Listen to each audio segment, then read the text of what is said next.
Haleluya, terpuji nama Tuhan. Kita akan mulai ibadah kita pada sore hari ini. Sebelum kita mulai, saya mau menyapa saudara kita yang hadir di tempat ini. Shalom.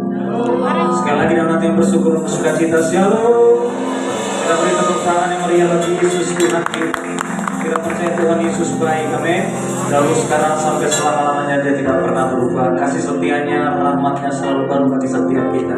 Dibuktikan kita ada di tempat ini sebagaimana kita ada semua karena kebaikan Tuhan. Maka pada sore hari ini kita siapkan hati kita untuk datang memuji menyembah Tuhan. Kita tundukkan hati kita bersatu di dalam doa. Bapa di dalam surga yang kami puja, kami sembah di dalam nama Tuhan Yesus. Pada sore hari ini kami bersyukur, berterima kasih Tuhan buat kebaikan dan kemurahan-Mu yang lebih daripada hidup Kau berikan bagi kami. Kami menyadari Tuhan tidak ada Allah lain selain Kau Yesus Tuhan yang layak dipuji, yang layak disembah. Sore hari ini Tuhan sebagai rasa syukur kami mau memuji, memuliakan nama-Mu Tuhan. Kami percaya Allah yang kami sembah di dalam nama Tuhan Yesus adalah Allah yang tidak pernah gagal untuk membuat kami lebih daripada pemenang. Engkau juga Allah yang tidak pernah lalai menepati janji-janji-Mu Tuhan bagi setiap kami. Sore hari ini Tuhan, setiap kami yang hadir, kami mau buka hati kami, pikiran kami. Kami mau persembahkan tubuh jiwa kami Tuhan sebagai persembahan yang hidup. Kami mau bawa puji-pujian kami Tuhan, segalanya untuk kemuliaan nama-Mu Tuhan. Kami percaya Tuhan, ketika kami memuji menyembah Kau Tuhan sebagai Allah yang hidup, berkuasa dan berdaulat penuh dalam kehidupan kami. Kami percaya Tuhan, ada kuasa-Mu Tuhan terjadi bagi setiap kami. Yang lemah Tuhan kuatkan, yang susah Tuhan hibur, bahkan yang sakit Tuhan sembuhkan, yang terikat Tuhan lepaskan di dalam nama Tuhan Yesus. Terima kasih Tuhan Yesus, terima kasih Yesus. Kami percaya Tuhan, ibadah kami pada sore hari ini bukanlah menjadi ibadah rutinitas, tapi ibadah yang sungguh-sungguh hanya meninggikan Kau. Pagi ini Tuhan, kami mau deklarasikan iman kami melalui pujian kami Tuhan. Terima kasih Tuhan Yesus, terima kasih Tuhan. Terpujilah nama Tuhan. Ini syukur kami Tuhan, ini doa kami. Kami serahkan ibadah kami hanya di dalam satu nama yang penuh kuasa, nama yang ajaib, nama berkuasa di atas segala nama, yaitu Yesus Kristus yang hidup. Kami telah bersyukur dan kami telah berdoa. Mari setiap kita yang rindu lebih lagi untuk memuji menyembah Tuhan, sama-sama dengan iman kita katakan amin. Kita beri tepuk tangan sekali lagi untuk Yesus Tuhan. Terima kasih Tuhan. Dengan penuh ucapan syukur, dengan kerendahan hati, terima kasih Tuhan. Datang Tuhan, datang Bapak syukur. Betapa dahsyat Engkau Tuhan, mencipta segala yang ada, dulu sekarang sampai selamanya. Hanya Engkau Tuhan, tak terselami pikiran-Mu, tak terukur panjang setia-Mu, dulu sekarang sampai selamanya. Engkau Tuhan, ku sembah Engkau Yesus, hanya Engkau Allah di hidupku. Tiada yang lain, tiada yang lain. Hanya Engkau Tuhan, selamanya Engkau tetap Allah, walau dunia semua bergoncang. Tak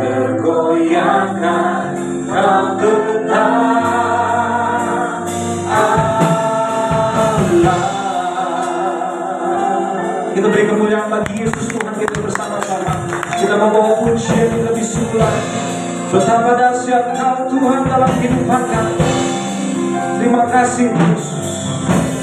Betapa dahsyat Engkau Tuhan, pencipta segala yang ada, dulu sekarang sampai selamanya. Hanya Engkau Tuhan, berselam di pikiranmu, tak terukur panjang setiamu, dulu sekarang sampai selamanya. Hanya Engkau Tuhan, ku sembah Engkau Yesus. Hanya Allah di hidupku, tiada yang lain, hanya Engkau Tuhan, selamanya Kau tetap Allah, walau dunia semua bergoncang, tak tergoyahkan Kau tetap Allah. Ku sembah Engkau Yesus. Hanya Engkau Allah di hidupku, tiada yang lain, hanya Engkau Tuhan, selamanya Kau tetap Allah, walau dunia semua bergoncang,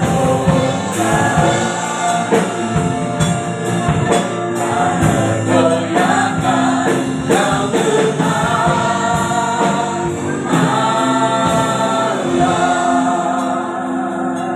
Mari semua Tuhan sendiri dalam iman kita. Ku sembah Engkau Yesus. Hanya Engkau Tuhan dalam kehidupan kami, Allah di hidupku, tiada yang lain, hanya Engkau Tuhan, selamanya Kau tetap Allah, walau dunia semua bergoncang, tak tergoyahkan Kau tetap. Sekali lagi jemaat Tuhan sambil saya pagi berdiri katakan ku sembah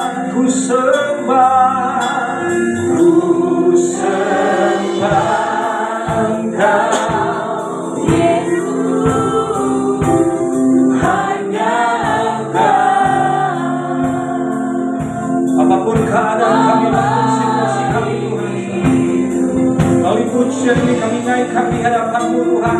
Jadi iman kami tidak ada yang lain selain Kau Yesus Tuhan yang layak ditinggikan. Tidak ada Allah lain selain Kau Yesus Tuhan yang layak dipuja, yang layak disembah.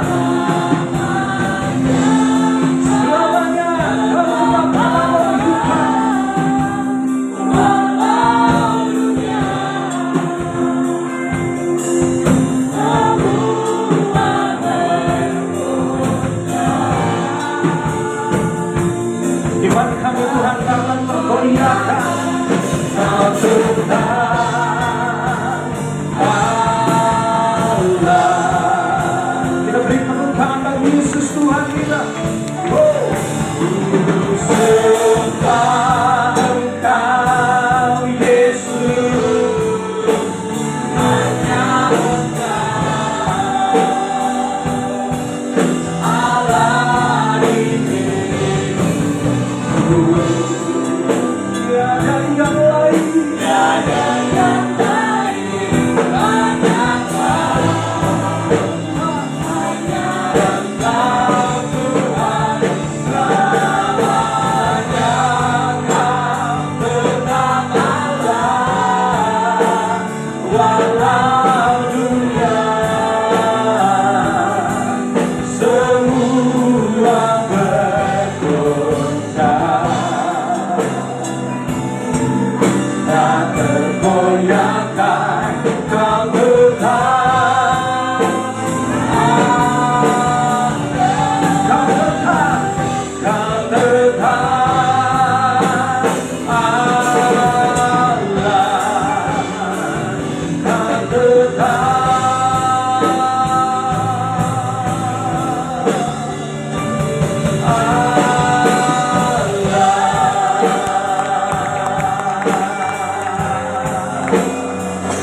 Kita beri tepuk tangan sorak-sorai lebih meriah lagi mengucapkan bagi Yesus Tuhan kita. Mari bawa semua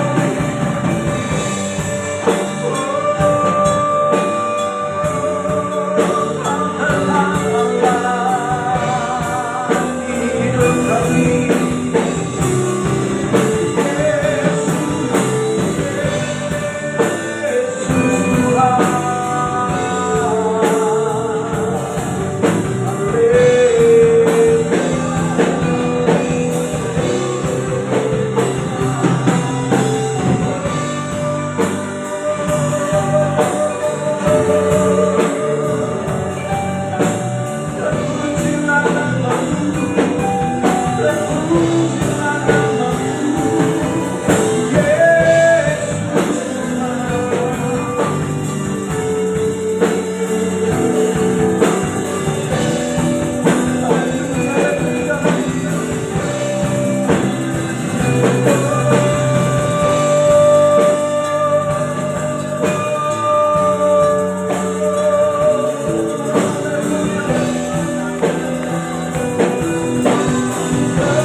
Haleluya, haleluya, mari angkat suaramu, sembah Dia, tinggikan Yesus.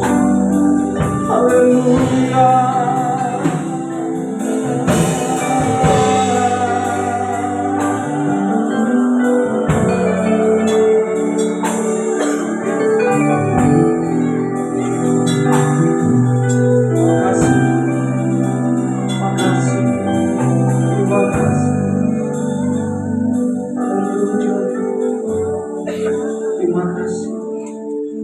Terima kasih.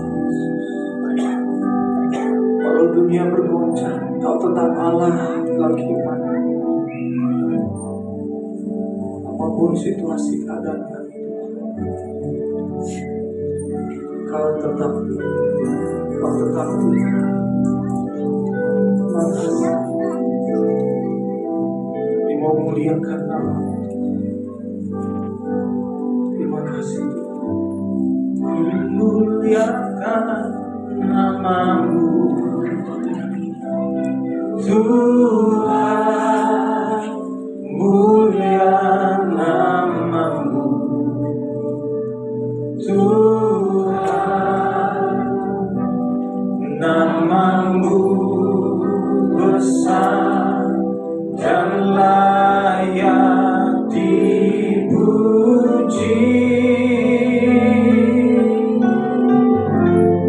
Ku agungkan namamu Yesus, agung namamu Yesus, namamu besar. Sekali lagi, jemaat Tuhan di tempat ini di Sungai Yordan Depok, mari angkat kedua tanganmu, kita muliakan Tuhan. Ku muliakan namamu Tuhan, mulia namamu. Yes, namamu besar. Hanya nama Tuhan yang layak dipuji. Tidak ada nama lain selain nama Yesus. Ku agungkan namamu. Katakan Yesus, Yesus, agungkan namamu. Yesus, namamu, namamu besar dan layak dipuji. Bila beri kemuliaan bagi Tuhan kita, muliakan namamu Tuhan, mulia namamu Tuhan, namamu besar dan layak dipuji.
Kata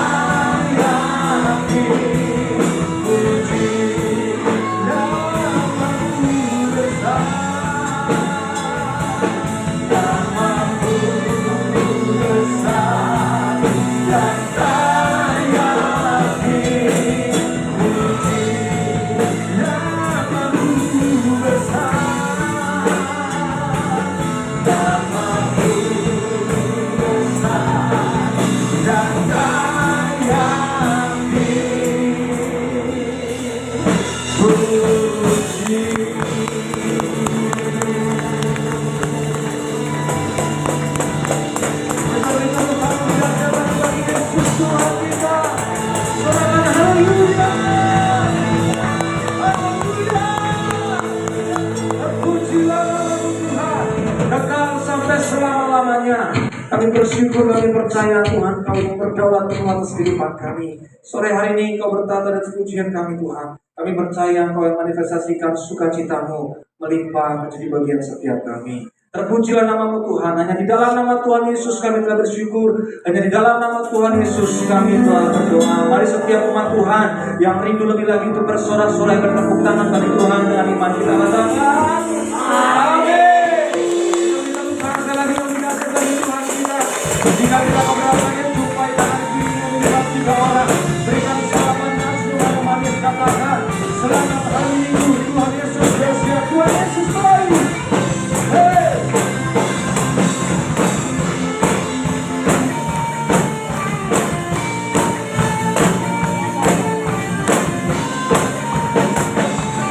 Kita bangkit Tuhan nama Yesus. Hey. Bangkit Tuhan nama Yesus, maju nyatakan kuasanya.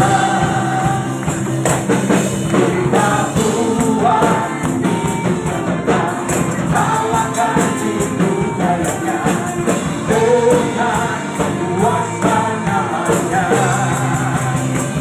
Katakan bangkit Tuhan nama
Kita sungguhkan Allah bangkit bersorak-sorai, Allah bangkit menyanyikan. Siapa yang dikalahkan?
Haleluya, silakan duduk kembali Bapak Ibu Saudara Tuhan. Semuanya udah keringatan? Udah? Yang udah keringatan angkat tangannya, boleh angkat tangannya. Haleluya, terpuji nama Tuhan yang kita percaya sukacita Tuhan melimpah bagi kita. Amin. Haleluya. Tiba saatnya kita akan mendengarkan keterangan firman Tuhan. Mari kita dudukkan hati kita bersatu dalam doa. Kami bersyukur, berterima kasih Tuhan. Kami percaya Tuhan, baik dalam keadaan suka maupun dalam keadaan duka, Engkau Tuhan selalu ada bersama kami. Kau tidak pernah meninggalkan kami Tuhan. Dan sore hari ini, sebagai rasa syukur kami akan kebaikan Tuhan, kami mau lebih lagi mendengarkan kebenaran firman Tuhan yang akan disampaikan oleh hamba-Mu Tuhan, Bapak Pendeta Immanuel Tuhan. Kami percaya ada kegerahan roh yang terjadi di tengah-tengah kami pada sore hari. Kami percaya Tuhan, ada kebangunan rohani terjadi di tengah-tengah kami pada sore hari Tuhan. Karena kami percaya firman-Mu yang disampaikan oleh hamba-Mu adalah firman yang hidup, sebab Engkau sendiri Tuhan yang telah turun ke dunia menjadi firman itu. Kami percaya ketika firman-Mu disampaikan, di sanalah Tuhan damai sejahtera-Mu mengalir. Di sanalah Tuhan Tuhan, setiap kami diubahkan, dibentuk untuk semakin serupa dengan gambar. Terima kasih Tuhan. Kami membuka hati kami membuka telinga kami Tuhan. Kami membuka pikiran kami untuk kebenaran firman. Biar hanya firman-Mu saja Tuhan yang berotoritas penuh atas kehidupan kami. Terima kasih Tuhan. Terima kasih Tuhan. Hanya di dalam nama Tuhan Yesus disambut firman Tuhan dengan hati yang bersukacita. Haleluya. Hanya Kau tempatku berlindung, hanya Kau laguku dan kekuatanku. Izinkanlah ku datang menyembah, membawa syukurku. Sekali lagi dengan iman yang hanya Kau tempatku berlindung, hanya Kau laguku dan kekuatanku. Izinkanlah ku datang menyembah, membawa syukurku.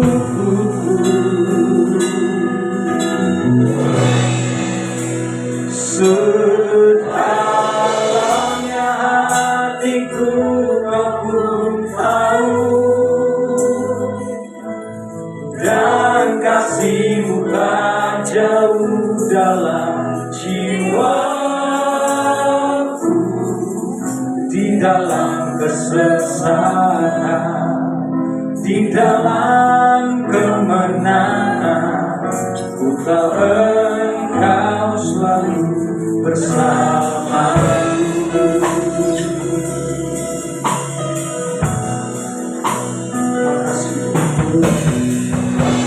Kau tempatku berlindung, hanya Kau laguku dan kekuatanku. Izinkanlah ku datang menyembah, membawa syukurku.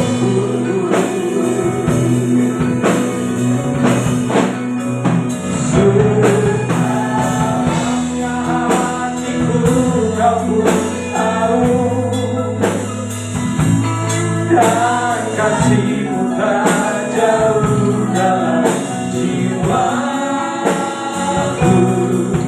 Di dalam kesesakan, di dalam kemenangan,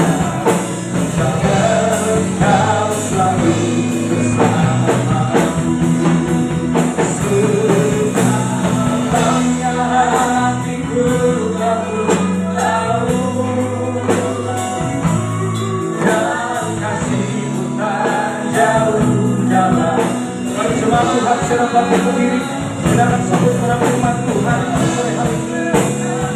Terima kasih Kristus, kami dalamnya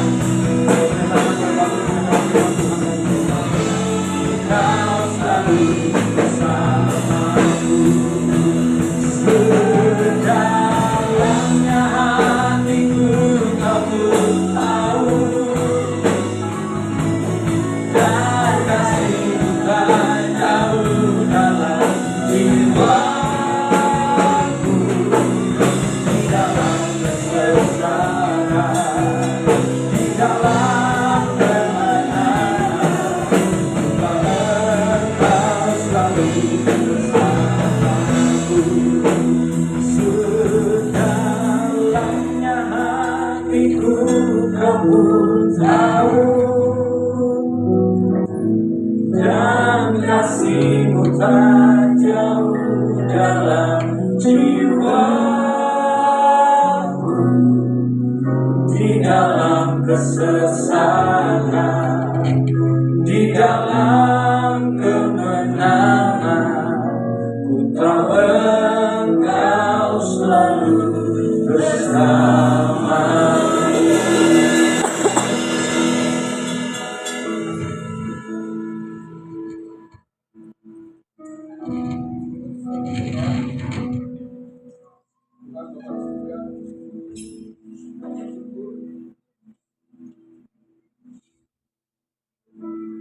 hari ini Tuhan, kami dapat datang masuk dalam hadirat-Nya, memuji menyembah Engkau, dan betapa kami merasakan kasih-Mu dalam hidup kami Tuhan. Bukan saja ketika kami bernyanyi, puji menyembah Engkau Tuhan. Bukan saja ketika kami berdoa, memohon sesuatu kepadamu ya Tuhan. Tapi dalam setiap langkah hidup kami merasakan kasih-Mu menyertai kami selalu ya Tuhan. Dan tidak ada habis-habisnya. Tidak ada henti-hentinya Tuhan Engkau mengasihi kami. Bahkan saat kami mulai lemah, saat kami mulai berbelok Tuhan, Engkau tetap memanggil kami Tuhan, menarik kami, untuk kami tetap ada dalam kasih. Karena Engkau adalah Bapa kami. Sebentar Tuhan kami mau belajar firman-Mu supaya kami semakin mengerti, memahami kehendak rencana kehidupan kami. Kami semakin mengerti, memahami pribadi-Mu yang luar biasa Tuhan bagi kami.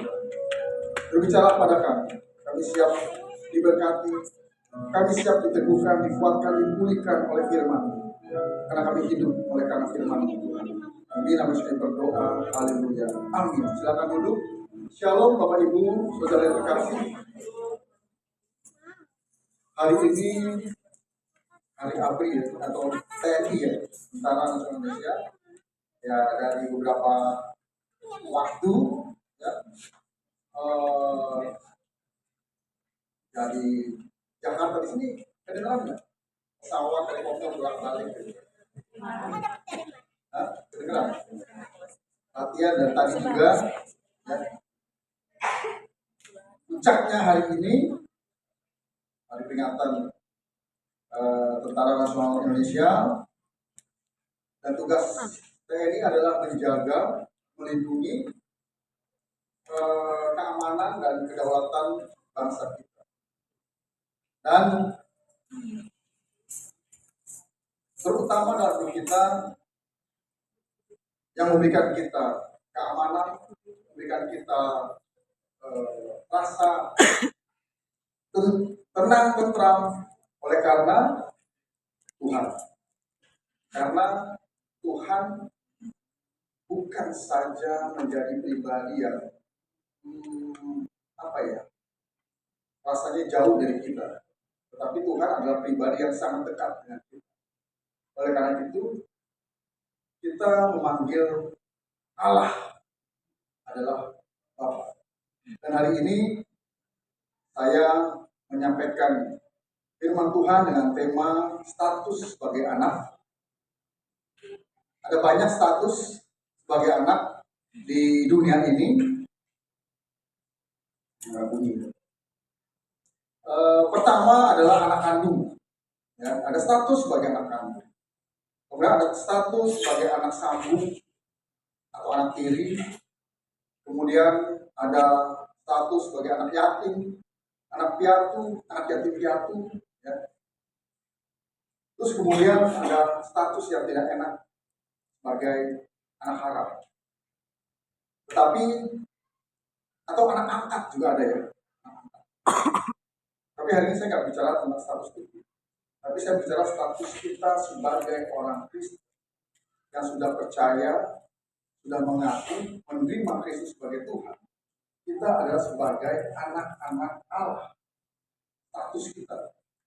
Nah, kita buka dari Yohanes 1 ayat 1 sampai yang 18. Yohanes 1 ayat 1 sampai 18. Ya, kita baca bergantian. Judul perikopnya adalah firman yang telah menjadi manusia. Ayat 1. Pada mulanya adalah firman, firman itu bersama-sama dengan Allah, dan firman itu adalah Allah.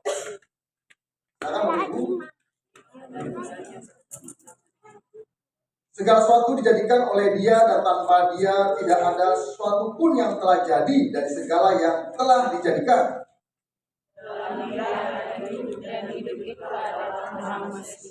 Terang itu bercahaya di dalam kegelapan, dan kegelapan itu tidak menguasainya. Dia datang sebagai saksi untuk memberi kesaksian tentang terang itu, supaya oleh dia semua orang menjadi percaya.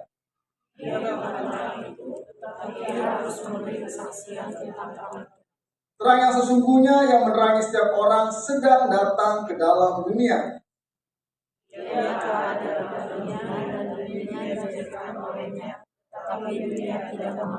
Dia datang kepada milik kepunyaannya, tapi orang-orang kepunyaannya itu tidak menerimanya. Tetapi semua orang yang menerimanya diberinya kuasa supaya menjadi anak-anak Allah, yaitu mereka yang percaya dalam namanya. Orang-orang yang diperanakan bukan dari darah atau dari daging, bukan pula secara jasmani oleh keinginan seorang laki-laki, melainkan dari Allah. Firman itu telah menjadi manusia dan dia di antara kita, dan kita telah melihat kemuliaannya, yaitu kemuliaan yang diberikan kepadanya sebagai anak Bapa, penuh kasih karunia dan kebenaran. Yohanes memberi kesaksian tentang dia dan berseru, katanya, inilah dia yang kumaksudkan ketika aku berkata, kemudian daripada aku akan datang dia yang telah mendahului aku, sebab dia telah ada sebelum aku. Karena dari kepenuhannya kita semua telah menerima kasih karunia demi kasih karunia. Sebab hukum Taurat diberikan oleh Musa, tetapi kasih karunia dan kebenaran datang oleh Yesus Kristus. Tidak seorang pun yang pernah melihat Allah, tetapi anak tunggal Allah yang ada di pangkuan Bapa, dialah yang menyatakannya. Jadi kalau kita masih ragu atau ada yang bertanya, memang Yesus adalah Allah? Inilah firman Tuhan yang menyatakan bahwa Yesus adalah Allah. Di ayat pertama dikatakan pada mulanya adalah firman. Firman itu bersama-sama dengan Allah dan firman itu adalah Allah. Segala sesuatu dijadikan oleh dia dan tanpa dia tidak ada sesuatu pun yang telah jadi dari segala yang telah dijadikan. Kita melompat ke Allah, ke firman ayat 14. Firman itu telah menjadi manusia dan diam di antara kita. Dan kita telah melihat kemuliaannya, yaitu kemuliaan yang diberikan kepadanya sebagai anak tunggal Bapa, penuh kasih karunia dan kebenaran. Jadi pada mulanya adalah firman, dan firman itu bersama-sama dengan Allah, dan firman itu adalah Allah. Dan firman itu menjadi manusia dalam pribadi Yesus. Tapi saya tidak membahas ini lebih dalam lagi, karena saya akan fokus kepada dua ayat 12 dan 13. Tetapi semua orang yang menerimanya diberinya kuasa supaya menjadi anak-anak Allah, yaitu mereka yang percaya dalam namanya. Orang-orang yang diperanakan bukan dari darah atau dari daging, bukan pula secara jasmani oleh keinginan seorang laki-laki, melainkan dari Allah. Kita masuk dalam slide saya. Yohanes 1 ayat 12-13 yang menyatakan bahwa mereka yang menerima dan percaya kepada Yesus diberikan status untuk menjadi anak-anak Allah. Hal ini menekankan hubungan alami dan intim dengan Allah. Jadi ketika seorang pertama adalah percaya, kemudian menerima Kristus, maka dia diberikan status baru yaitu sebagai anak-anak Allah. Dan hubungan ini hubungan yang alami dan intim. Artinya apa sih hubungan alami dan intim? Hubungan yang alami dan intim itu adalah hubungan yang akrab, yang erat, yang dekat, yang tidak dibuat-buat, yang tidak pura-pura. Kan ada orang pura-pura dekat, pura-pura baik, pura-pura bersahabat, atau pura-pura dalam perahu, pura-pura tidak tahu. Terbalik, pura-pura dalam perahu, pura-pura tidak tahu. Nah, makna kuasa di ayat 12 mengacu pada otoritas dan kehormatan, bukan kemampuan atau kemungkinan. Artinya dilayakan untuk menjadi anak Allah. Jadi bahasa aslinya exousia itu kuasa, yaitu wewenang atau otoritas ya, sebagai anak-anak Allah. Bukan kuasa untuk melakukan mukjizat, kuasa untuk melakukan perkara-perkara besar. Tetapi kuasa di sini maknanya adalah privilege. Kita diberikan status baru sebagai suatu kehormatan, yaitu sebagai anak Allah. Kalau kuasa untuk melakukan mukjizat itu ada kratos, kuasa Yunani-nya. Kalau kuasa yang dimaksud dalam Kisah Rasul 1 ayat 8, kamu akan menerima kuasa kalau Roh Kudus turun atas kamu. Itu dunamos. Itu kuasa dari dalam, yaitu Roh Kudus yang memberikan kita kekuatan supaya kita tidak berhenti, tidak menjadi lelah, tidak menjadi lemah, tapi kita terus kita tuh on fire. Seperti itu. Next. Menjadi anak-anak Allah berarti mengalami perubahan dan transformasi yang nyata, bukan sekedar perubahan gelar atau kedudukan. Kita mengambil bagian dalam kodrat ilahi. Artinya apa? Ketika kita percaya menerima Kristus, kita mendapatkan status baru yaitu sebagai anak-anak Allah. Nah, sebagai anak-anak Allah, artinya kita harus mengalami perubahan dan transformasi yang nyata. Perubahan bukan sekedar perubahan gelar atau kedudukan. Coba sekarang kita pikirkan, kita berkontemplasi, bahasa kerennya. Kita merenung, kita memikir kembali kehidupan sebelum kita percaya dan menerima Kristus dan kehidupan setelah kita percaya dan menerima Kristus. Ada bedanya? Ada perubahan baik nggak? Dan perubahan itu semakin baik atau tidak? Atau kita nggak berubah sama aja? Dulu sebelum percaya dan menerima Kristus, kita orang yang brengsek, kita orang yang bejat. Setelah percaya dan menerima Kristus, pasti jadi orang yang brengsek dan orang yang bejat. Harusnya ada perubahan. Ada satu transformasi. Perubahan total. Contohnya perubahan total itu apa sih? Perubahan total itu, kalau dalam ilmu fisika, air menjadi uap menjadi air. Benda padat menjadi benda cair. Besi yang keras yang bisa dipegang artinya padat. Kemudian setelah dia dipanaskan maka dia akan menjadi cair. Itu perubahan yang total. Tapi ketika dia didinginkan maka dia akan berubah kembali menjadi padat. Tapi jangan begitu. Dulu kita orang yang keras, lalu setelah Tuhan Yesus kita orang yang cair, tapi lama-lama jadi keras lagi. Gak begitu juga.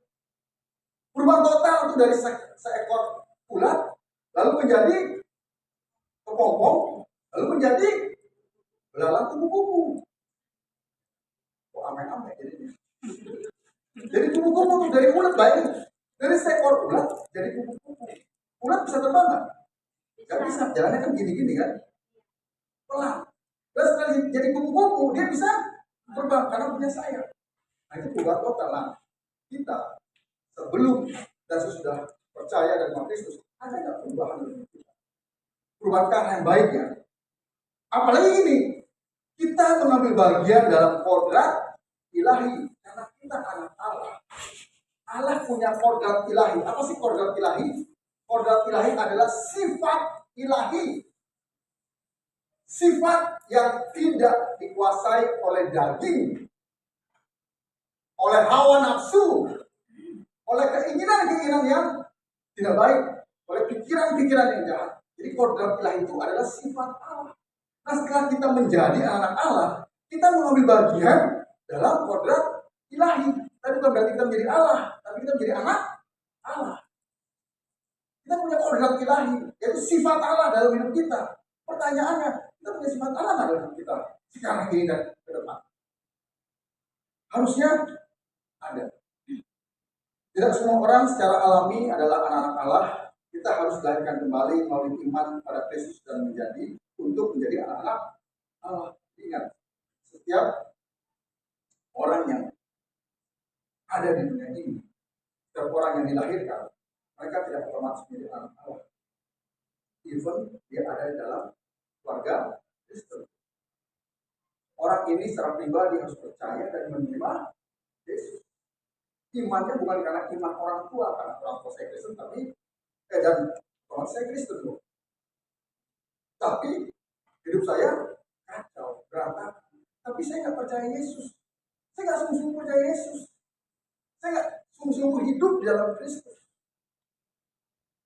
Nah, ingat, kita saat ini yang sudah percaya dan menerima Yesus sudah menjadi anak Allah. Siapa di sini sudah percaya dan menerima Yesus? Ketika kita percaya dan menerima Yesus, kita menjadi anak Allah. Tapi kalau KTP kita Kristen, kita hidup dalam keluarga Kristen, kalau kita tidak mengaku dengan mulut dan percaya dalam hati bahwa Yesus adalah Tuhan Allah, Juru Selamat, dan kita menerima Dia, kita bukan anak Allah. Next, kelahiran baru ini bukan karena asal usul atau kemampuan manusia, bukan pula karena keturunan alami, tadi bukan karena ada keluarga Kristen, orang tuanya Kristen, kemudian langsung lahir baru, langsung menjadi anak Allah. Kelahiran baru ini semata-mata atas kehendak dan karya Tuhan. Kelahiran baru terjadi melalui firman Tuhan dan Roh Kudus. Firman adalah benih dan Roh Kudus memberikan hidup yang baru. Makanya sejak dalam kandungan harusnya setiap orang tua membacakan firman Tuhan kepada anak-anaknya. Sejak dalam kandungan.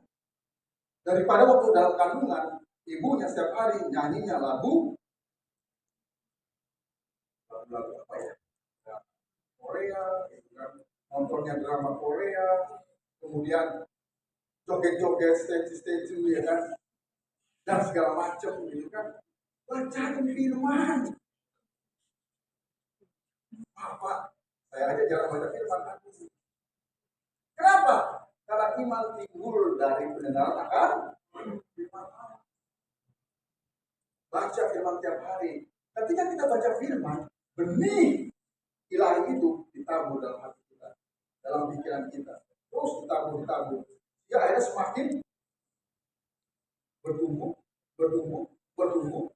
Akhirnya bertumbuh.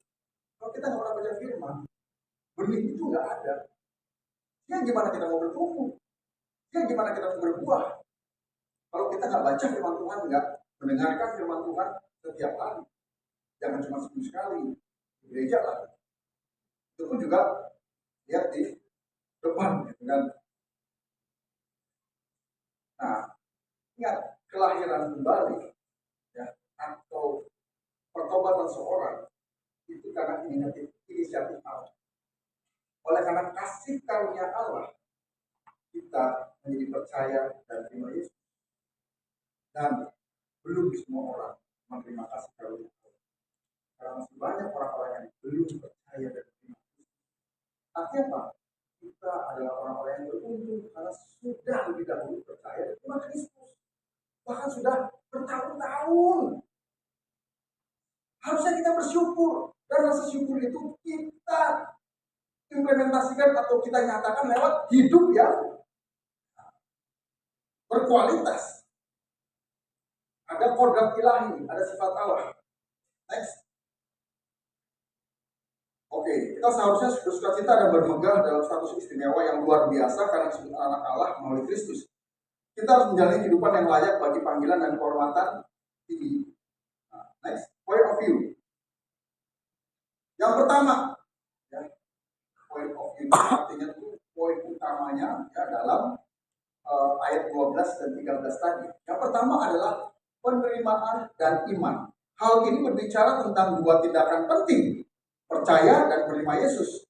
Percaya pada Yesus berarti menaruh iman pada pribadi Yesus dan karya keselamatannya, serta mengakuinya Tuhan, semua yang besar, dan Juru Selamat. Artinya percaya kepada Yesus itu beriman. Sungguh-sungguh percaya, sungguh-sungguh menaruh hidup kita, mempercayakan hidup kita pada Tuhan, dan kita mengakui Yesus sebagai Allah dan Juru Selamat. Dengan mulut orang mengaku, dengan hati orang percaya. Yang kedua adalah menerima Yesus berarti mengizinkan Yesus tinggal dalam diri kita dan kita dalam Yesus. Kalau kita sudah percaya dan menerima Yesus, mengaku dan mengizinkan Yesus untuk tinggal dalam hidup kita, dan kita dalam Yesus, harusnya hidup kita bukan lagi hidup kita yang dulu. Hidup kita serupa dengan Yesus. Ini sedikit cerita gambaran yang asik ya. Pernah nonton film Avenger? Ada tokoh Iron Man, tahu? Yang kemarin itu diseret-seret di Tanjung Priok. Bayangin orang Indonesia hebat ya. Iron Man diseret-seret gitu kan. Terbelah dua gitu kan. Makanya takut Iron Man di sini. Iron Man itu aslinya siapa sih? Tony Stark. Dia manusia biasa. Dia manusia biasa, tapi pintar. Dia menciptakan jubah atau armor atau pakaian robot Iron Man. Dan ketika dia menjadi manusia super, dia harus bersatu dengan Iron Man itu dengan jubah atau armor atau pakaian atau apa ya istilahnya ya,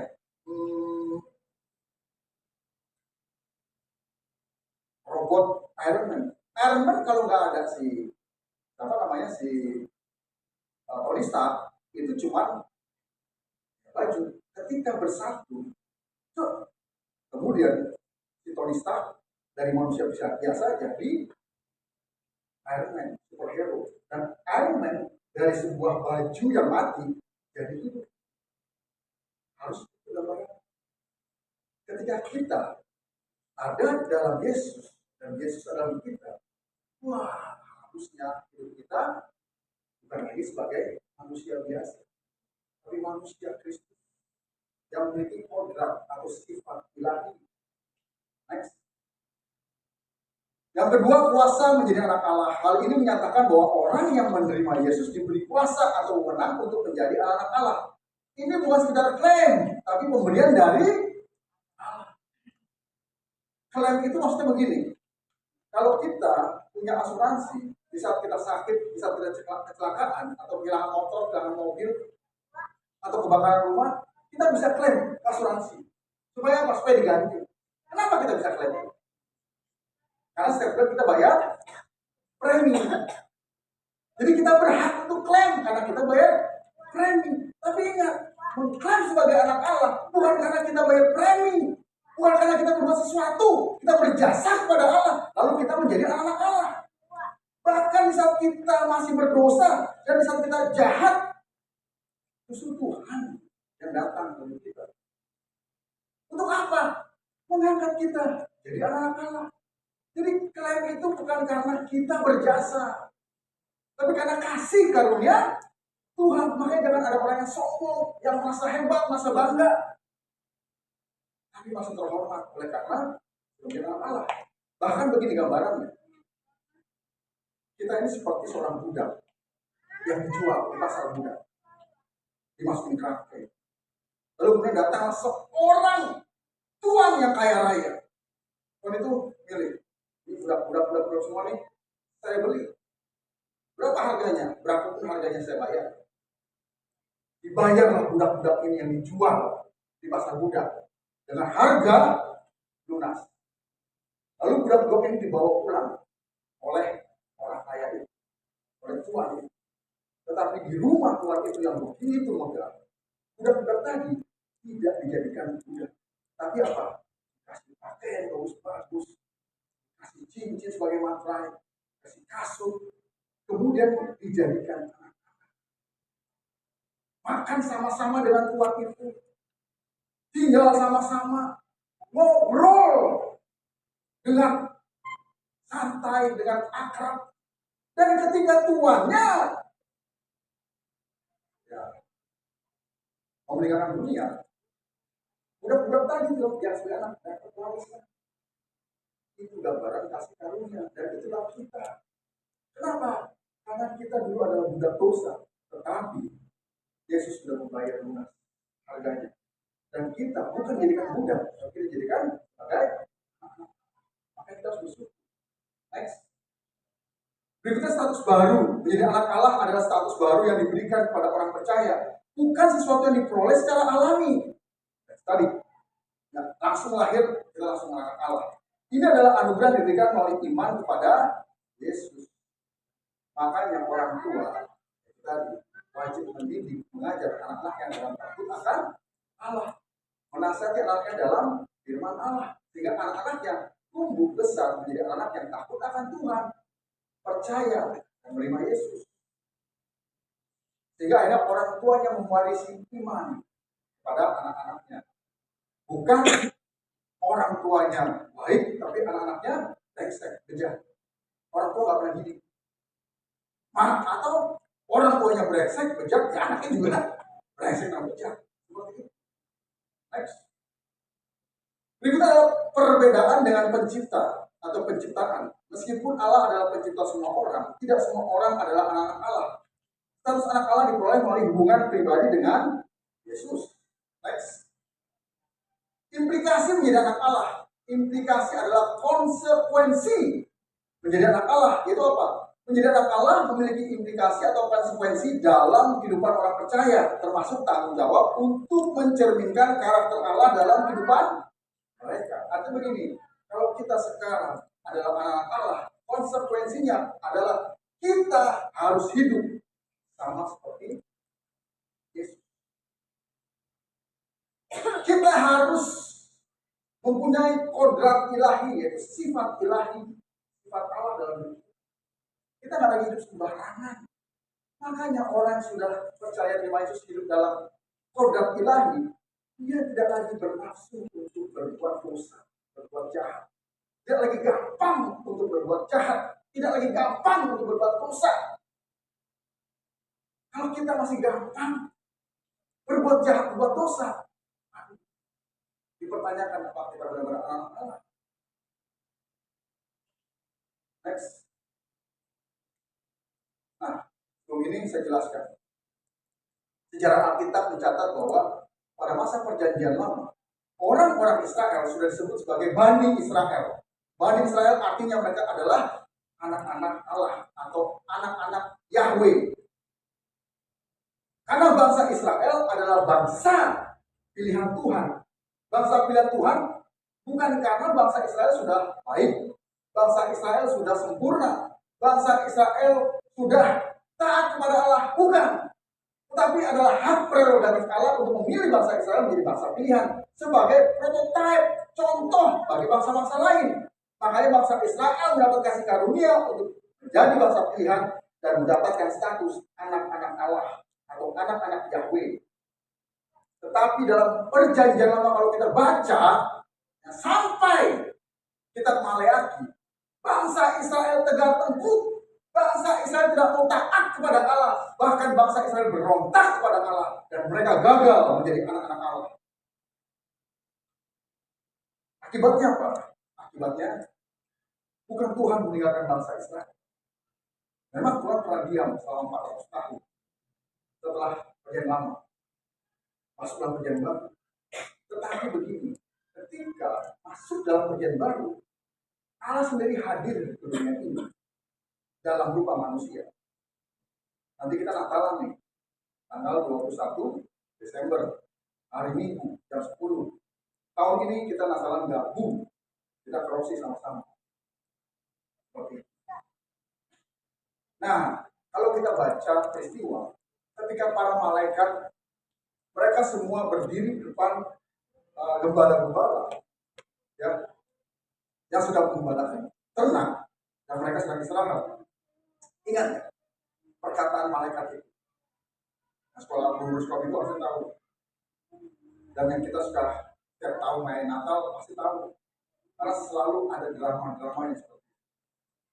Malaikat berkata, kabar gembira bagi bangsa Israel, bagi seluruh bangsa. Kabar kesukaan bagi seluruh umat manusia. Artinya apa? Artinya Tuhan tidak lagi menjadikan bangsa Israel menjadi satu-satunya bangsa pilihan, tapi Tuhan membuka keran, Tuhan membuka kesempatan untuk semua bangsa bisa menjadi bangsa pilihan, bisa menjadi anak-anak Allah. Nah, Yohanes 1 ayat 13, orang-orang yang diperanakkan bukan dari darah atau daging, bukan pula secara jasmani oleh keinginan seorang laki-laki, melainkan dari Allah.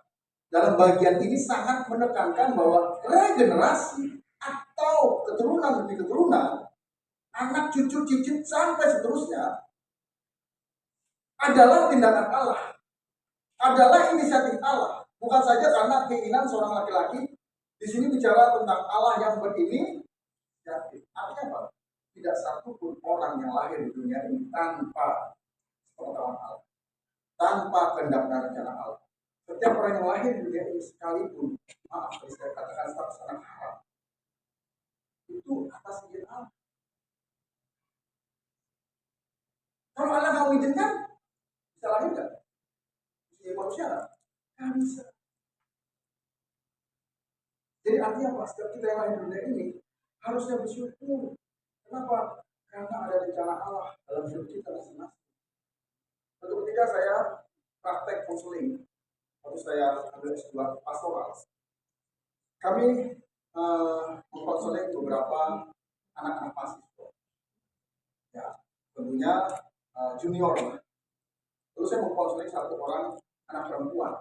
Kenapa saya bisa konseling anak perempuan? Karena konseling itu di kelas ya kita bagi berapa meja, jaraknya paling sekitar antar meja itu 1 sampai 2 meter lah, hanya sampai 2 meter gitu kan. Dan banyak orang yang mengira untuk konseling. Majulah nih anak perempuan satu. Dia bicara bahwa dia menyesal dilahirkan di dunia ini. Kenapa? Karena dia dilahirkan dari keluarga miskin, orang tuanya nggak cakep, ya, orang tuanya nggak pintar, pendidikannya rendah, orang tuanya juga bukan orang terhormat, dan dia menyesal. Kenapa saya mesti hadir lahir di dunia ini dengan orang tua yang bodoh, yang jelek, yang tidak kaya atau miskin, yang tidak terhormat? Dia menyesal. Lalu saya bicara sesuai dengan ilmu yang saya dapatkan. Saya bicara. Tapi mentok. Ilmu saya, pengalaman saya mentok. Lalu apa yang saya lakukan? Mulai saya lakukan. Saya tanya kepada Tuhan, apa yang harus saya katakan kepada anak ini? Lalu Tuhan berikan saya pencerahan. Saya bilang begini kepada anak. Kamu tahu, saya dan kamu. Saya dan kamu. Karena kita sebagai konselor harus menempatkan diri sejajar dengan konselor. Jangan begini, memang kamu begitu, saya mau nggak begitu. Betul. Kalau konseling kayak gini, itu konseling kabur. Jadi seorang konselor harus juga mensejajarkan dirinya dengan konseling. Jangan bicara, wah saya mah udah hebat, saya nggak pernah berdosa, saya nggak pernah salah. Kamu tuh begini, karena kamu begini sih, karena kamu begitu sih. Nggak begitu. Tapi saya bilang, saya dan kamu harus menghormati, menghargai orang tua. Harus bangga dengan orang tua kita. Kenapa? Kita bangga, kita menghargai, menghormati orang tua kita.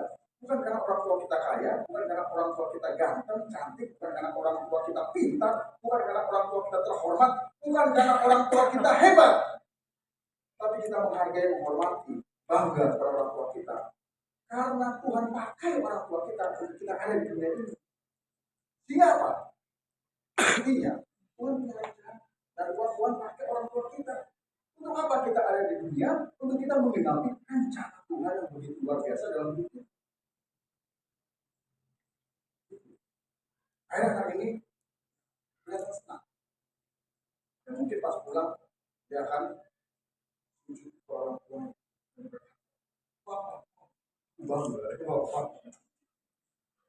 Nah, next. Menjadi anak-anak Allah adalah inisiatif Bapa yang mengawali menarik orang untuk datang percaya pada Kristus, bukan inisiatif manusia. Jadi gini, mari kita balik lagi. Saya agak lewat. Kenapa Yesus? Kenapa Allah hadir di dunia ini menjadi manusia dalam pribadi Yesus, dan Yesus menempatkan dirinya sebagai anak. Ingat, Allah pernah menguji bangsa Israel untuk menjadi anak-anak Allah, menjadi anak-anaknya. Tapi bangsa Israel karena kedegilan, karena kekerasan hatinya, bangsa Israel memberontak kepada Allah, tidak taat kepada Allah, mereka gagal menjadi anak Allah karena mereka tidak memiliki kodrat ilahi seperti Allah. Lalu kemudian Tuhan hadir ke dunia menjadi manusia dan memposisikan dia sebagai anak. Supaya apa? Memulih pilihan Allah tadi kepada bangsa Israel sebagai anak Allah, menjadi contoh teladan kepada bangsa Israel dan kepada seluruh bangsa, seluruh umat manusia, bagaimana kita harus hidup jadi anak-anak Allah. Itu Tuhan Yesus menjadi anak, memberikan contoh pada kita semua. Begini loh hidup sebagai anak Allah. Itu apa? Taat dan menghormati Allah. Taat sampai mati, bahkan mati di kayu salib. Pertanyaannya, kita sebagai anak Allah saat ini, kita taat kepada Allah? Kita melakukan gak kehendak Allah dalam hidup kita? Kita menjauhi gak apa yang Allah benci? Seperti Yesus, dia taat, dia setia, dia menghormati Bapa, dan dia tidak pernah berbuat dosa. Karena dia adalah anak Allah, dia memiliki kodrat ilahi sama dengan Bapaknya yang adalah Allah. Karena ketika kita menjadi anak Allah, kita harus serupa dengan Allah. Bagaimana Pak serupa dengan Allah? Jadi seperti Yesus. Gambar ini jelaskan. Jadi kita nggak usah bingung, gimana kita harus menjadi serupa dengan Bapa kita di surga. Jadilah sama seperti Yesus. Bagaimana Yesus? Baca kita. Apa yang Yesus jalani, yang Yesus hidupi, itu yang kita jalani dan kita hidupi setiap hari. Maka Yesus disebut sebagai anak sulung. Kakak kita. Coba di sini anak sulung. Bagaimana anak sulung? Udah jadi contoh nggak buat adik-adik? Kadang-kadang anak sulung malah seringkali sok berkuasa kan. Anak bungsu melawan, kenapa? Karena dia nggak mau nih, gua anak bungsu gitu kan. Gua anak bungsu tapi jangan main-main sama gua gitu. Gua bisa ngelawan. Karena anak bungsu selalu biasanya terancam hidupnya. Kenapa? Karena kakak-kakaknya suka menindas. Seperti Yusuf. Dia anak bungsu kan, sebelum Benyamin kan. Kakak-kakaknya sering menindas, tapi Yusuf nggak ngelawan. Itu anak bungsu yang baik. Dan anak sulung yang baik, itu contohnya Yesus.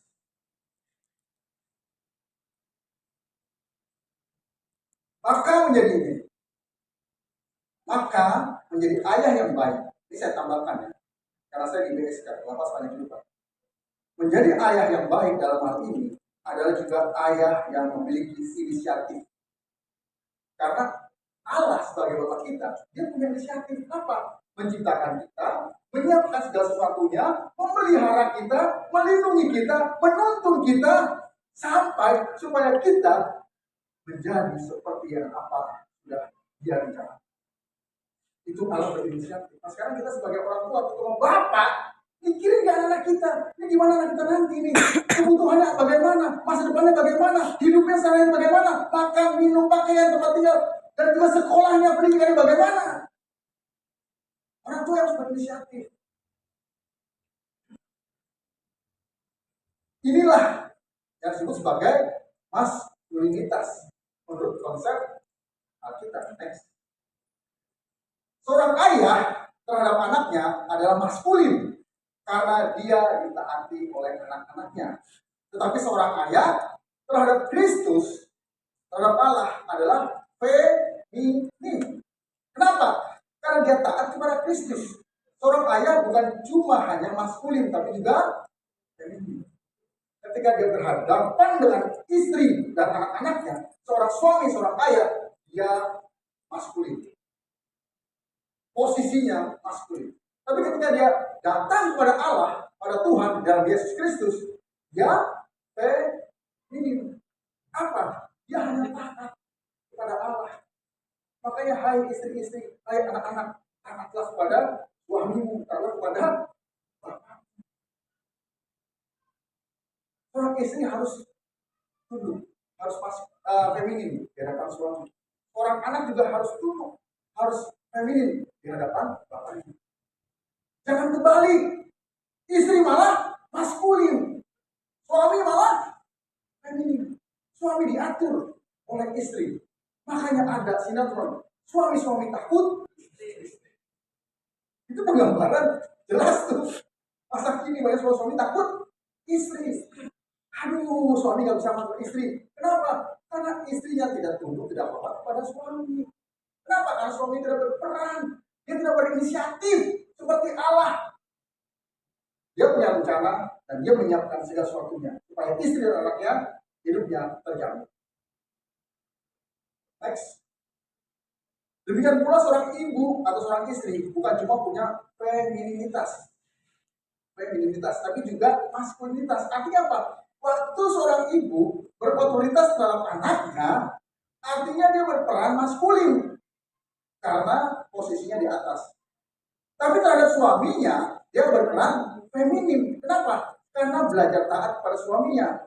Dan terhadap Allah, jelas posisinya dia feminim. Next. Jadi maskulin punya makna memiliki ini dan itu. Tadi kalau dikatakan baik suami maupun istri, baik laki-laki, perempuan, dan anak-anak, di hadapan Allah memiliki status feminim. Kenapa? Karena kalau kita baca dalam kitab Wahyu, Kristus adalah mempelai laki-laki dan kita adalah mempelai wanita. Kenapa? Karena kita semua harus tunduk dan taat kepada Kristus.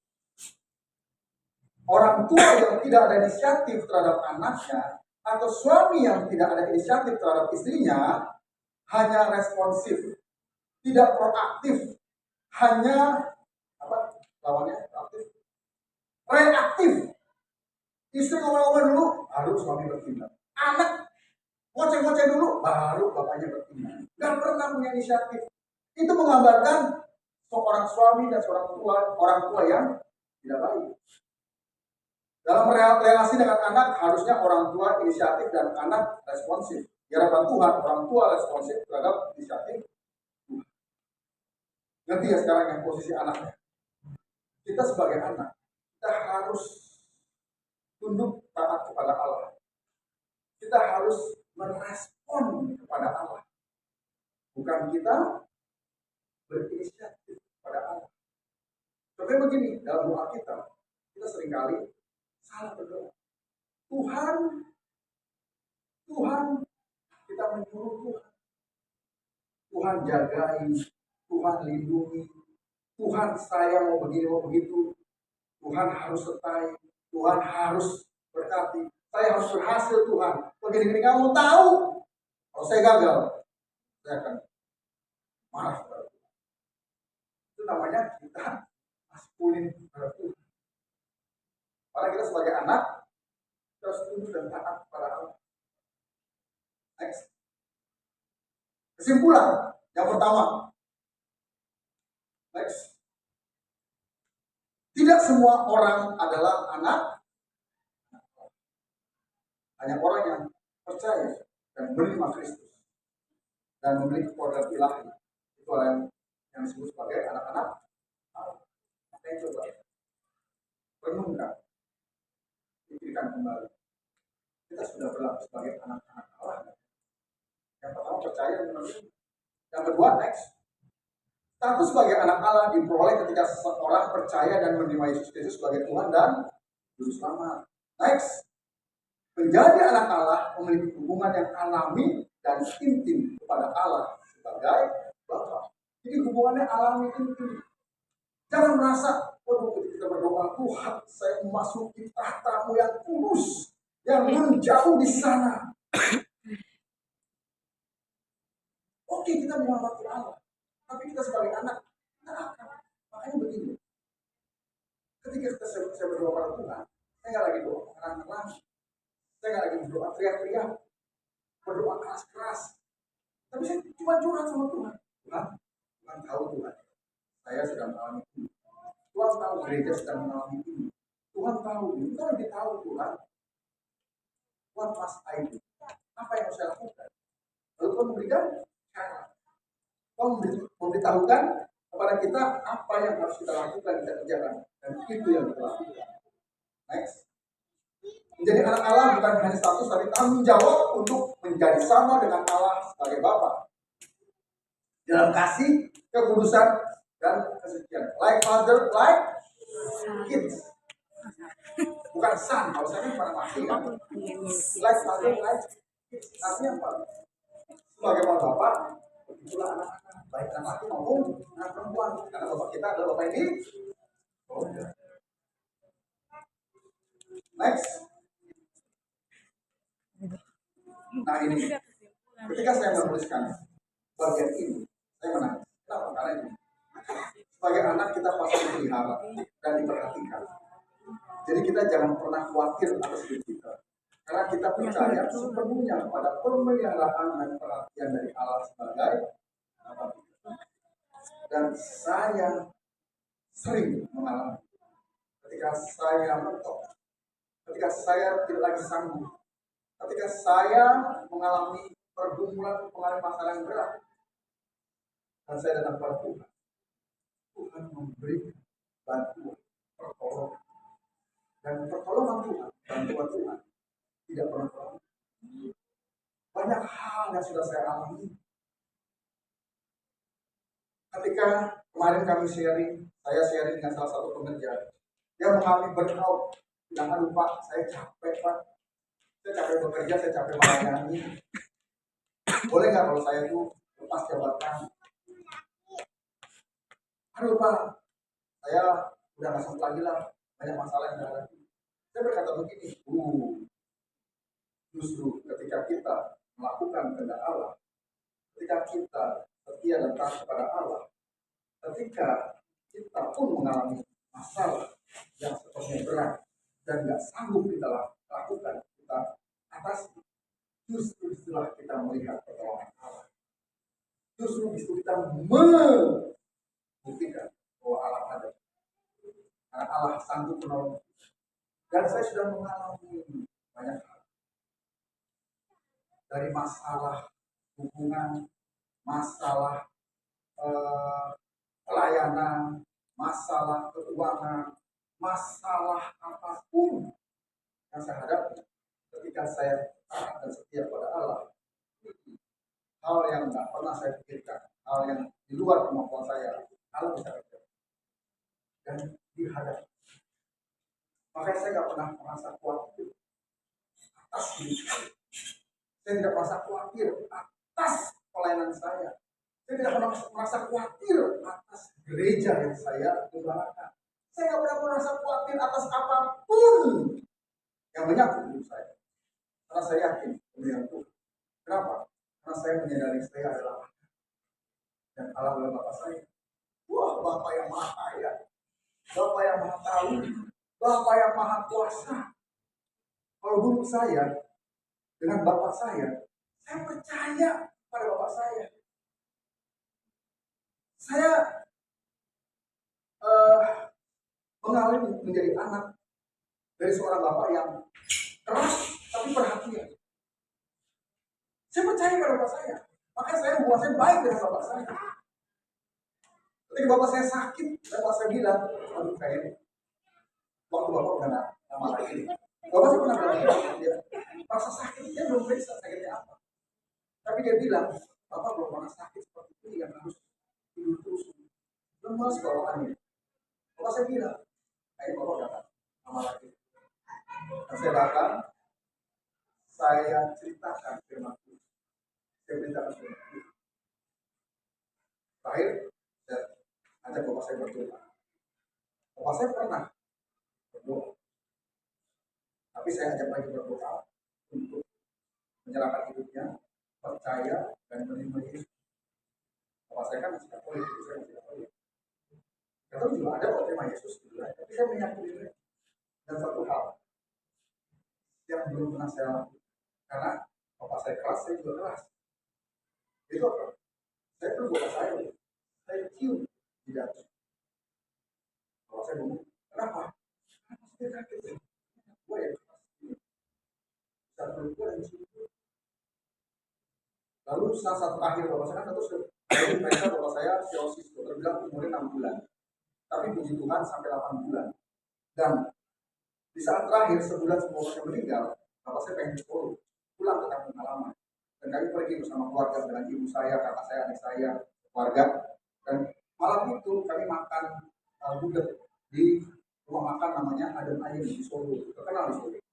Lalu bapak saya pengen makan kepala ayam, kepala dan lehernya yang gede karena ayam jago, ayam mati gitu kan.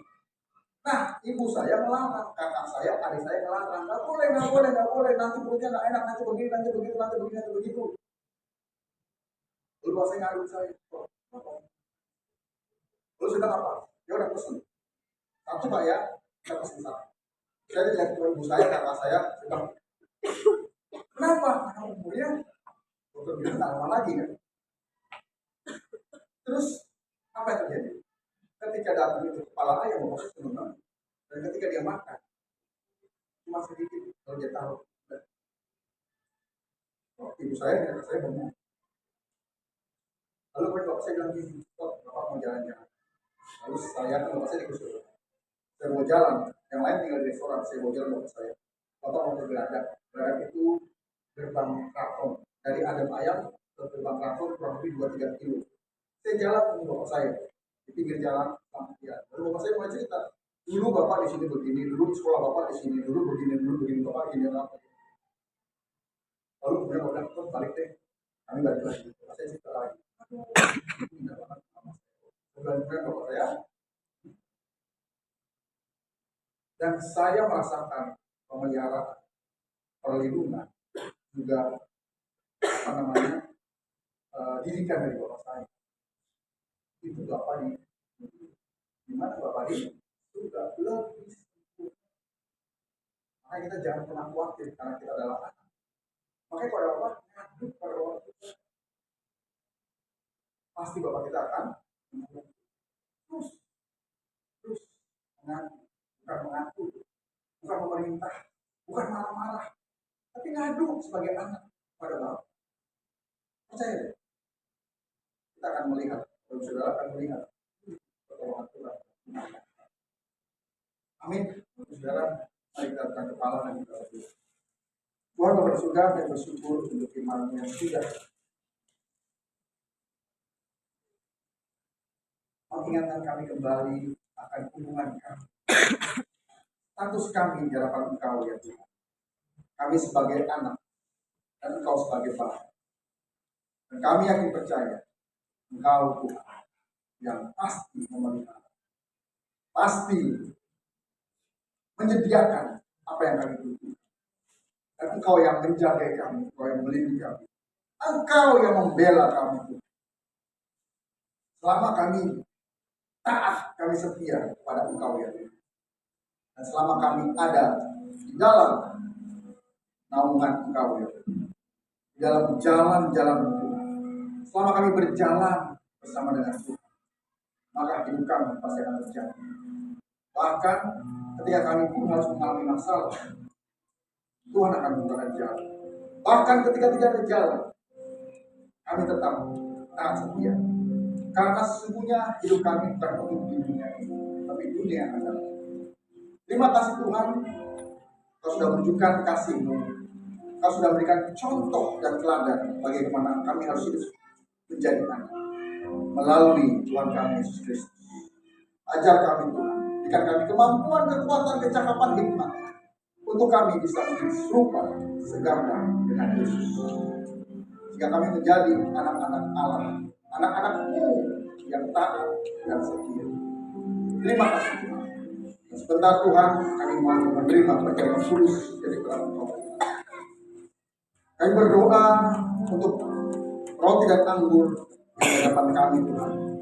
Berkati, sucikan, kuduskan, supaya ketika kami memakan dan meminumnya, kami semakin persatukan, kami semakin perdamaikan, kami semakin dibenarkan oleh Allah. Demi nama Tuhan berdoa. Amin.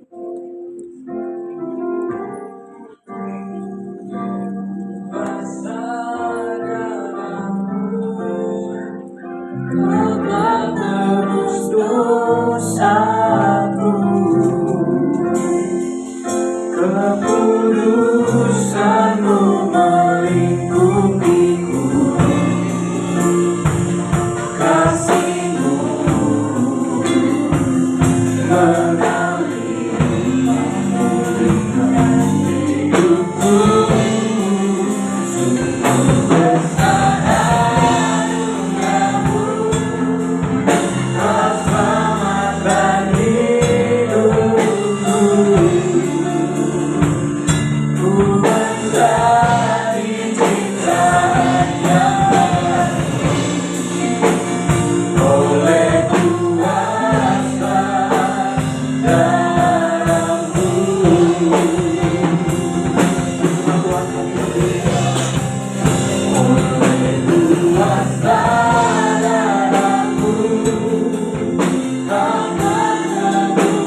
kita mengangkat roti yang adalah lambang dari tubuh Kristus melalui kepala kita, sebab apa yang telah kuteruskan kepadamu telah aku terima dari Tuhan, yaitu bahwa Tuhan Yesus pada malam waktu Ia diserahkan mengambil roti, dan sesudah itu Ia mengucap syukur atasnya.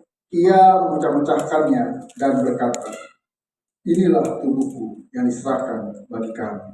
Perbuatlah ini menjadi peringatan akan aku. Percayakah Bapak Ibu, saudara-saudari, roti yang ada di tangan kita lambang dari tubuh Kristus, dengan iman kita memakannya di dalam nama Yesus.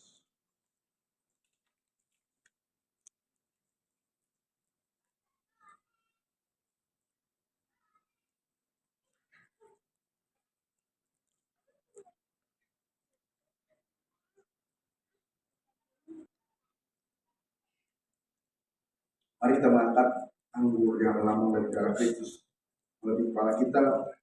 Demikian firman Tuhan. Demikian juga yang mengambil cawan sudah makan lalu berkata, cawan ini adalah perjanjian baru yang dimeteraikan oleh darah. Perbuatlah ini setiap kali kamu meminumnya menjadi peringatan akan aku. Sebab setiap kali kamu makan roti ini dan minum cawan ini, kamu memberitakan kematian Tuhan sampai Ia datang. Bapak Ibu, saudara-saudari, percayakah Bapak Ibu, anggur yang telah kita lambang dari darah Kristus, mari iman kita meminumnya di dalam nama Yesus.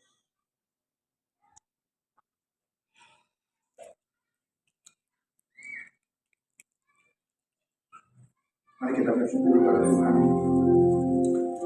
Terima kasih Tuhan.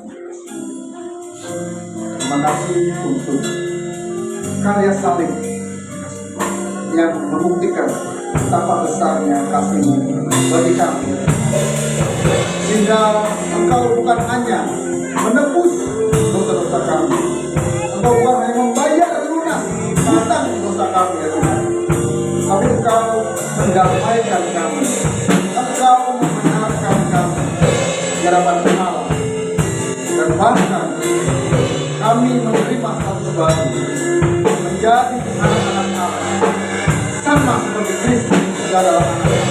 Terima kasih Tuhan. Terima kasih.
Firman-Mu yang telah Kau sampaikan Tuhan bagi setiap kami sore hari ini.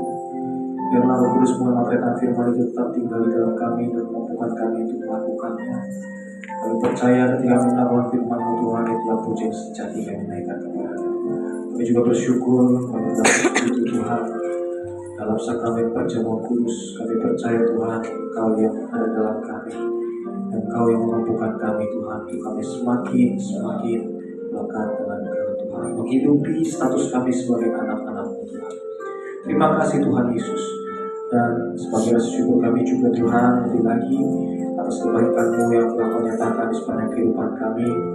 Engkau memberkati setiap pekerjaan kami, bahkan memberkati setiap usaha studi kami. Maka pada sore hari ini sebagai syukur kami mau bawa persembahan kami kepada-Mu Tuhan. Kami bawa persembahan ini, kami kembalikan semuanya untuk kemuliaan-Mu Tuhan. Engkau yang suci, uruskan setiap persembahan, biarlah persembahan menjadi alat untuk memperlebar kerajaan-Mu di muka bumi. Nama Tuhan yang terus dimuliakan sampai selama-lamanya. Berkati setiap anak-anak-Mu Tuhan yang hadir, dalam pekerjaan usaha studi apapun yang mereka kerjakan. Tuhan berkati, bahkan juga yang belum sempat membawa persembahan pada sore hari ini, Tuhan memberkati hingga suatu saat dapat membawa persembahan terbaik dalam Tuhan. Terpujilah nama Tuhan, hanya di dalam nama Tuhan Yesus kami telah bersyukur, dan di dalam nama Tuhan Yesus kami telah berdoa. Haleluya, amin. Silakan kembali Bapak Ibu Tuhan. Selamat membawa persembahan terbaik bagi Tuhan Yesus.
Sebelum kita mengakhiri ibadah kita pada sore hari ini,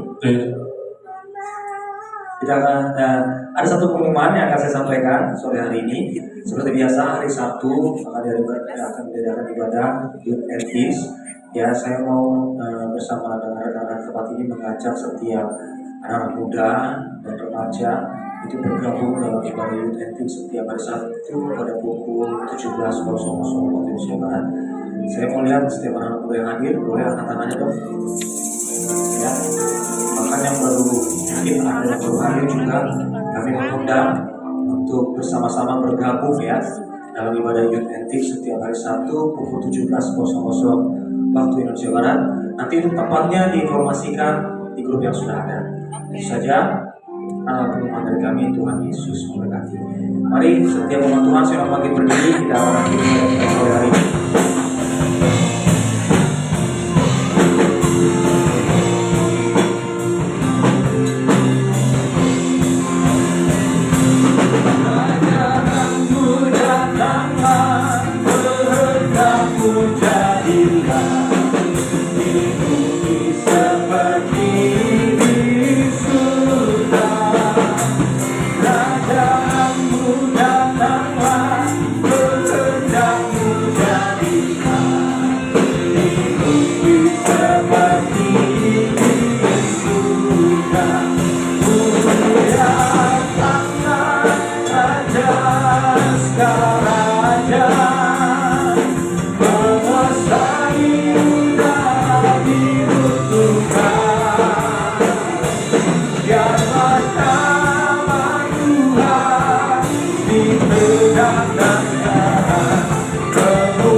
Mari kita sama-sama berdoa doa yang diajarkan oleh Tuhan kita. Mari kita berdoa. Bapa kami yang ada di surga, dikuduskanlah namamu, datanglah kerajaan-Mu, jadilah kehendak-Mu di bumi seperti di surga. Berikanlah kami pada hari ini makanan kami yang secukupnya, dan ampunilah kami akan kesalahan kami, seperti kami juga mengampuni orang yang bersalah kepada kami. Dan janganlah membawa kami ke dalam pencobaan, tapi lepaskanlah kami daripada yang jahat. Karena Engkau yang punya kerajaan dan kuasa dan kemuliaan sampai selama-lamanya. Amin. Ibu, terima kasih kepada kita selesai untuk kita kembali kita masing-masing. Mari kita arahkan hati dan tangan kita untuk memberkati Tuhan pada saat ini. Diberkatilah hidupmu, diberkatilah keluargamu, diberkatilah sekolah, kuliah, pekerjaan, dan usahamu, diberkatilah pelayanan. Apapun yang kau kerjakan dibuat berhasil oleh karena Tuhan dan bagi kemuliaan Tuhan. Anugerah yang melimpah dari Bapa di surga, kasih setia dari Tuhan kita Yesus Kristus, serta persekutuan yang manis, pertolongan, penghiburan, kekuatan, dan pimpinan dari Allah Roh kiranya menyertai kita hari ini sampai Tuhan Yesus datang untuk kedua kali. Terimalah berkat ini dan menjadilah berkat dimanapun kita berada. Saya percaya dan terima berkat. Sama-sama kita katakan amin. Tuhan Yesus berkati. Selamat sore, selamat